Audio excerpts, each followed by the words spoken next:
मैं चाहूँगा कि आप इस वीडियो को 1 सेकंड के लिए पॉज़ करके इस फ़ोटो को पढ़िए, जो कहती है रीज़न बिहाइंड फास्टिंग, यानी कि रोज़े रखने के पीछे की वजह, ठीक है? और वो कहता है या फिर ये इमेज कहती है, when the human body is hungry it eats itself and goes through a cleansing process that eliminates disease cells, cancer cells, ageing cells and Alzheimer's. मेरा आप सबसे सवाल ये है कि क्या वाक़ई में हमारे रोज़े रखने की वजह ये है कि हमें हेल्थ बेनिफिट्स हो जाए? क्या हमारी रोज़े रखने की वजह ये है कि हम हेल्दी हो जाएँ? अगर वाक़ई में हेल्थ बेनिफिट ही सारी की सारी चीज़ें हैं हमारे लिए, अगर हेल्थ बेनिफिट ही सारे एट द एंड रिज़ल्ट है हमारे लिए, जो कि हम लोग वही चाहते हैं, तो उन चीज़ों का क्या जो कि किसी भी तरह के हेल्थ बेनिफिट हमारे लिए प्रोड्यूस नहीं करते हैं। जैसे कि फॉर एग्ज़ाम्पल मर्दों का सोना पहनना हो गया, जो कि हमारे लिए हराम है। उससे ना तो हमें कोई हेल्थ बेनिफिट समझ में आता है, ना ही हमें कोई इंडिविजुअल लेवल पे बेनिफिट समझ में आता है, और ना ही हमें कोई सोसाइटल लेवल पे उसकी बेनिफिट समझ में आती है। और उसके सिवा एक और एग्जांपल मैं आपको दे सकता हूँ, जहाँ पे हम लोग मक्के को जाते हैं या फिर हज को जाते हैं, और वहाँ पे एक बड़ी दीवार होती है और वहाँ पे हम लोग कंकर मारते हैं, और हमारा बिलीफ ये है कि वहाँ पे उस जगह पे शैतान को कंकर मारा गया था, तो हम लोग भी उस सुन्नत को जिंदा करने की कोशिश में हम लोग क्या करते हैं, उस दीवार को कंकर मारते हैं। ये तो हमें इंडिविजुअल लेवल पे हेल्दी नहीं बनाता, ये तो हमें इंडिविजुअल लेवल पे किसी भी तरह का बेनिफिट नहीं देता, ये तो हमें किसी सोसाइटी लेवल पे भी बेनिफिट नहीं करता। तो फिर इन सारी चीज़ों को करने की वजह क्या है? अगर सिर्फ और सिर्फ हेल्थ बेनिफिट्स ही हमारे जहन में है, तो क्या हमारे विजन में उससे बड़ी कोई चीज़ नहीं है? ये है मेरा सवाल। अब ये सवाल क्यों पैदा कर रहा हूँ, इस वीडियो को अगर आप कंटिन्यूसली देखेंगे तो सवाल का जवाब भी आपको मिल जाएगा। हम लोग ये चीज़ क्यों करते हैं? ये चीज़ हमारे अंदर से क्यों आ रही है कि जो भी प्रैक्टिस है उसको हम लोग लाते हैं और कहते हैं कि देखो हमारे पास इतने सारे बेनिफिट्स है हेल्थ के इसके। रात को सोना है सीधी तरफ, अरे देखो इससे ये बेनिफिट होगा। आपको खाने का तरीका सिखाया गया और उसके ऊपर भी आप कहते हैं कि अरे इससे भी एक बेनिफिट है। बैठने का तरीका, उसके ऊपर भी एक बेनिफिट है। हर चीज़ को आप बेनिफिट्स के साथ, हेल्थ के बेनिफिट्स के साथ जोड़ने की वजह क्या है? क्या आपके लिए सारी की सारी चीज़ें हेल्थ ही है? एक स्पिरिचुअल सवाल है मेरा आपसे। हम लोग ऐसा क्यों करते हैं? इसके 3 वजूहात आपके सामने मैं रखूंगा। पहला तो अप्रूवल, हम चाहते हैं कि लोग हमारे एक्टिविटीज को, हमारे एक्ट्स को अप्रूव कर दें। हम लोग चाहते हैं कि सोसाइटी हमें अप्रूव करे कि अरे यार इतने साइंटिफिक हो आप, करो करो, वेरी गुड, करो, ब्यूटीफुल। अप्रूवल के लिए हम लोग वेट कर रहे हैं कि अरे यार कोई ना कोई अप्रूव कर दो, हम लोग इतनी कोशिश कर रहे हैं खुद को जस्टिफाई करने के लिए। सेकेंड वजह, हम लोग चाहते हैं कि कहीं से कहीं ना कहीं से हमारे करने वाले कामों को जस्टिफिकेशन मिल जाए, हम लोग उन कामों को जस्टिफाई कर दें। अरे यार हम लोग जो कर रहे हैं ना, ब्लाइंडली नहीं कर रहे, ठीक है, हम लोग बहुत सोच समझ के, हम लोग बहुत साइंटिफिकली उस चीज को अप्रोच करते हुए कर रहे हैं, हम लोग जस्टिफाई कर रहे हैं उस चीज को। और उसके बाद में तीसरी चीज है, बहुत ही डेंजरस और मुझे तो बहुत बुरी लगने वाली चीज है, वो है इनडायरेक्ट टॉन्ट है ये तो। अरे यार तुम्हारे पास साइंस है तो हमारे पास क्या है? फिर हमारे पास भी तो साइंस है। तुम लोग साइंटिफिकली अगर सारी चीजें बात कर सकते हो तो हमारे पास भी साइंस है। हम लोग भी देखो साइंटिफिकली इतने सारे एविडेंस को प्रोड्यूस कर सकते हैं हमारे रिलीजन के थ्रू। मैं चाहूंगा कि जो भी बंदा, I don't know what religion you are from, आप किसी भी धर्म से हो सकते हो, आप लोगों को समझने की जरूरत है। ये जो तीसरी वजह है बहुत ही बहुत ही बहुत ही सीरियस लेवल पे हमारी सोसाइटी को डैमेज करने वाली चीज है। ये इनडायरेक्ट टॉन्ट जो है, जो कि हमारी सोसाइटी को खोखला करके रख देगी। क्योंकि ये आ कहां से रहा है, ये इनडायरेक्ट टॉन्ट कहां से, हम लोग को ये आइडिया भी कहां से आ रहा है कि अरे हम लोग इनडायरेक्टली टॉन्ट भी कर सकते हैं ऐसे। You know from where? From the sense of competition. We are receiving this from the end of the sense of competition. हम सबके जहनों में ना कंपटीशन है, मेरा मजहब, तेरा मजहब, किसका मजहब सबसे बेहतर। नहीं, we are not here to compete. Please understand that. We are here to compete only in one sense. एक ही चीज में हम लोगों को कंपटीशन करना है, और वो कंपटीशन किसमें पता है? कि कौन बेहतर ह्यूमंस प्रोड्यूस कर सकता है। This is the only competition that we are supposed to be into. हमारा सिर्फ यही कंपटीशन होना चाहिए कि कौन सबसे बेहतर ह्यूमंस को प्रोड्यूस कर सकता है। लेकिन हमारा कंपटीशन तो ये नहीं है। हमारा कंपटीशन तो ये है कि मेरा मजहब तेरे मजहब से बेहतर है, और तेरा मजहब मेरे मजहब से नीचे है। And these are the ideas, indirect ideas. हाँ, we can not disagree with that. ये बहुत ही बहुत ही बहुत ही टैसिट और सटल आइडियाज हम सबके मैसेजेस में, हमारे सबके पोस्टों में है। Come on, we are not so immature that we don't understand these politics.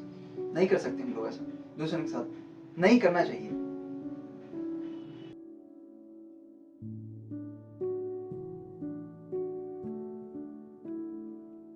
तो फिर अगर हमें अप्रूवल भी नहीं चाहिए, तो फिर अगर हमें जस्टिफिकेशन भी नहीं चाहिए, अगर हमें इनडायरेक्टली टॉन्ट भी नहीं करना है, तो फिर करें तो करें किसके लिए ये सारी चीजें, ये परफॉर्मेंसेस, ये जो भी रिलीजियस परफॉर्मेंसेस, ये करें तो करें किसके लिए? मेरे भाई मेरी बहन, सिंपल है। आप पहले खुद से सवाल करो कि आपकी ऑडियंस कौन है? Who is your audience? क्या वो ऑडियंस, ये जो लोग आप जिनके बीच में जिंदा हो, वो ऑडियंस है? क्या ये ऑडियंस वो है जो कि आप ही के साथ आप ही की तरह मर जाएंगे एक दिन? कौन है ये ऑडियंस आपकी, जिनके लिए आप परफॉर्म कर रहे हो सारी चीजें? याद रखिए कि आपकी ऑडियंस एक है, वो देख रहा है आपको, वो है आपकी ऑडियंस जो सिंगुलैरिटी पे जिंदा है, वो है आपका ऑडियंस। आपके ऑडियंस के लिए परफॉर्म करो। आपकी ऑडियंस को नहीं, याद रखिएगा, वो है आपकी ऑडियंस।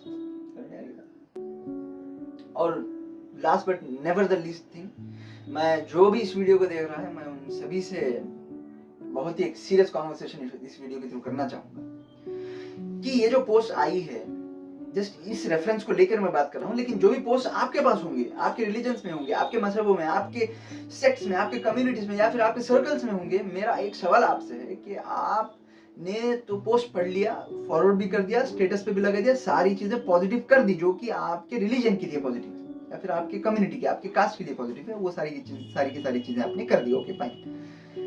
लेकिन मेरा सवाल ये है कि क्या वाकई में ऐसा कोई रिसर्च भी हुआ था जो कहे कि हाँ भाई, ये जो मैंने पढ़ के आपको सुनाया है वो सच है? हो सकता है कि ये सच है। मैं हो सकता है इसलिए कह रहा हूं क्योंकि मैंने भी इसके ऊपर कुछ आर्टिकल अभी तक पढ़ी नहीं है, या फिर पढ़ा नहीं है, या फिर इसके ऊपर रिसर्च नहीं की। मैं इस प्रोसेस के थ्रू आपको ये समझाना चाहता हूँ कि आपके स्टेटस पे जो भी आ जा रहे, देखो मेरे रिलीजन में इतनी सारी चीजें, इतनी साइंटिफिक चीजें, अरे यार, साइंटिफिक कम्युनिटी के साथ आप डिस्कशन करने के बाद आप अप्रूव करो कि हाँ भाई ये चीज थी ऐसे। आप ऐसे ही बस स्टेटस पे लगा नहीं सकते उस चीज को, याद रखिए इस बात को। क्योंकि साइंटिफिक टेम्परेंट और रिलीजियस टेम्परेंट, ये दोनों ही बहुत ही अलग चीजें हैं, याद रखिएगा। इन दोनों के ही अप्रोचेस बहुत ही अलग हैं।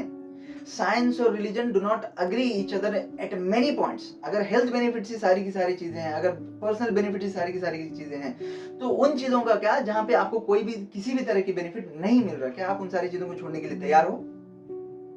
नहीं ना? यस। इसकी वजह क्या है मैं आपको बताऊंगा कि ये जो रिलीजियस थिंग्स है, जो रिलीजियस परफॉर्मेंस है, इन सारी की सारी चीजों का एक फाइनल आउटकम क्या होना चाहिए, मैं उसके बारे में डिस्कस करूंगा बिफोर एंड द वीडियो। लेकिन फिलहाल मैं बात कर रहा हूं आपको अप्रोचेस के बारे में। Scientific approach, religious approach are very different. Scientific approach depends completely on the facts and evidences, whereas the approach of the religion depends on completely on the basis of faith and belief. हमारे मान्यताओं पे धर्म चलते हैं, मजहब चलते हैं। तो ये तो एकदम कॉन्ट्रडिक्टरी चीजें हैं, लेकिन हाँ, ये दोनों का ही अप्रोच अलग हो सकता है, लेकिन ये दोनों का ही एंड पॉइंट जो ये लोग रिसीव करना चाहते हैं वो सेम है, that is evolution of human for a better living. दोनों का एंड एक ही है, ठीक है, दोनों का एंड एक ही हो सकता है, लेकिन अप्रोच अलग है, याद रखिएगा। तो रिलीजियस परफॉर्मेंसेस का, रिलीजियस बिलीफ्स का, रिलीजियस सिस्टम्स की एक ही बेनिफिट होनी चाहिए, एक ही बेनिफिट होना चाहिए हमारे जहनों में, हमारे दिमागों में, हमारे माइंड्स में, हमारे थॉट्स में, और वो बेनिफिट ये है कि सोसाइटी इंप्रूव कैसे हो, सोसाइटी इवॉल्व कैसे हो, सोसाइटी बेनिफिट्स कैसे हासिल करे फ्रॉम द कम्युनल साइड। मेरे कम्युनिटी की तरफ से, मेरे इंडिविजुअल लेवल की तरफ से, मेरे इंडिविजुअल कम्युनिटी की तरफ से, how can I contribute, this should be the question. Please understand this. Religions are not for competition, my dear all. Religion should never be for competition. Yes, of course, I may believe and may not believe in certain things, but it should not again make us hate each other. I may believe in certain things. I may say that, okay, I don't believe in that. मुझे उसमें विश्वास नहीं करना. So, आगे वाले को कहना होगा कि okay, it's fine. If you don't believe, it's fine, obviously. और जब आगे वाला कहे कि अरे भाई, I don't believe in yours, it's absolutely fine. It's absolutely null, actually. It should not impact us in any way. That is the idea that we should be all carrying in our heads. हम सबके दिमागों में ये चीज होनी चाहिए। तो इसीलिए आप याद रखिएगा 3 या 4 चीजों को। पहली चीज, हेल्थ बेनिफिट्स ही हमारा फाइनल गोल नहीं है। हमारा फाइनल गोल है कि हम लोग किसके लिए परफॉर्म कर रहे हैं। दूसरा, हमारे बीच कंपटीशन नहीं आना चाहिए। तीसरा, जस्टिफिकेशन और अप्रूवल्स के लिए मत कीजिए, ये कीजिए कि आप एक एक बेहतर एंटिटी के साथ कनेक्ट कर रहे हो। चौथा, आपके पास जो भी पोस्ट आ रहे हैं, क्या आपने थोड़ा बहुत टाइम इन्वेस्ट किया उसको पढ़ने में, समझने की जरूरत है। और at the end of the day, science and religions may be different, but and their approaches can also be different, उनके अप्रोचेस भी अलग हो सकते हैं, लेकिन याद रखिएगा उनका एंड गोल एक ही है, the betterment of human society. So with this, I would wish a happy Ramzan to you all. I hope that this Ramzan helps us all in becoming a better human and contributing so much more for the society. Okay, love you all. To all the people watching this video, take care. Bye bye. Happy Ramzan.